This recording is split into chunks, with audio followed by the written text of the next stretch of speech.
Hello everyone, welcome to the viral tips.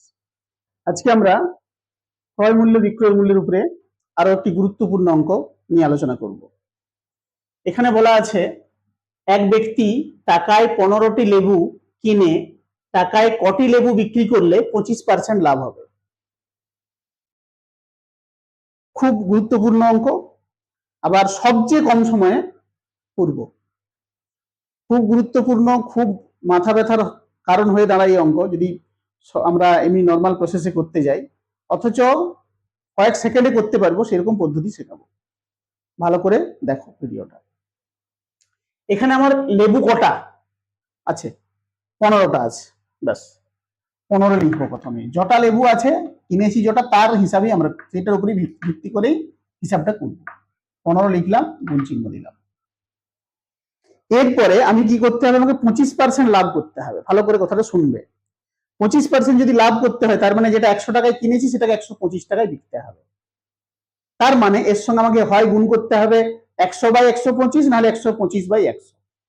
এই দুটোর মধ্যে একটা গুণ করতে হবে। ভালো করে বোঝো, আমি 15টা লেবু কিনেছি, আমাকে লাভ করতে হবে 25%। 25% লাভ করা মানে 100 টাকার জিনিসটা 125 টাকায় বিকতে হবে। তার মানে আমাকে গুণ করতে হবে 100/125 কিংবা 125/100। দুটোর মধ্যে একটা গুণ করতে হবে। কোনটা গুণ করব দিলে আমার উত্তরটা বেরিয়ে চলে আসবে। কোনটা গুণ করব মনে রাখবো কি করে? না, আমার 15টা লেবু কিনেছি, আমি যদি লাভ করতে চাই আমাকে লেবু কম বিক্রি করতে হবে না বেশি বিক্রি করতে হবে? নিশ্চয়ই কম বিক্রি করতে হবে। যদি আমি বেশি লেবু দিয়ে দিই একই পরিমাণ টাকায়, তাহলে তো আমার ক্ষতি হয়ে যাবে, সেটা দিতে পারবো না আমি কখনোই। তার মানে আমাকে দিতে হবে কি? কম লেবু। কম লেবু দিতে হবে মানে তার কি গুণ করতে হবে আমাকে? 100/125 না 125/100? 100/125, কারণ 100/125টা হচ্ছে ছোট একের চেয়ে, তাই তো?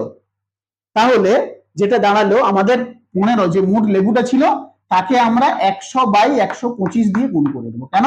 আমি 25% লাভ করতে চাইছি। দুটো জিনিস, এই গুণটা হতে পারে 100/125 কিংবা 125/100। কিন্তু 100/125 কেন করলাম? কারণ আমি 15টা লেবু তো কিনেছি টাকায়, আমি 15টা যদি দিয়ে দিই, ঠিক আছে, তাহলে তো আমার, বা 15টা বেশি দিয়ে দিই, তাহলে তো ক্ষতি হয়ে যাবে। বা 15টা দিয়ে দিলে লাভ হবে না কিছু। তাহলে আমার ভগ্নাংশটা হতে হবে একটা একের চেয়ে ছোট ভগ্নাংশ। একের চেয়ে ছোট ভগ্নাংশ 100/125। না, তোমরা হয়তো বলবে যে 100/125 কেন করলাম, অন্য ভগ্নাংশ কেন করলাম না? 100/125 এই জন্য করলাম, যেটা আমি 100 টাকা কিনেছি সেটাই আমি 25 টাকা আমাকে লাভ করতে হবে, 125 এর বিক্রি করতে হবে, সেই জন্য আমি গুণ করব 100/125। তাহলে সব সময় এটা মনে রাখবে, কতগুলো লেবু কিনেছি সেটাকে লিখবে। সেটাকে লেখার পরে তুমি কি করবে? উপরে লিখবে 100, আর নিচে লিখবে যত লাভ করতে চাইছো 100-র সঙ্গে তত যোগ করে দিয়ে গুণ কাটাকুটি করে দিবে, উত্তর চলে আসে। ঠিক আছে?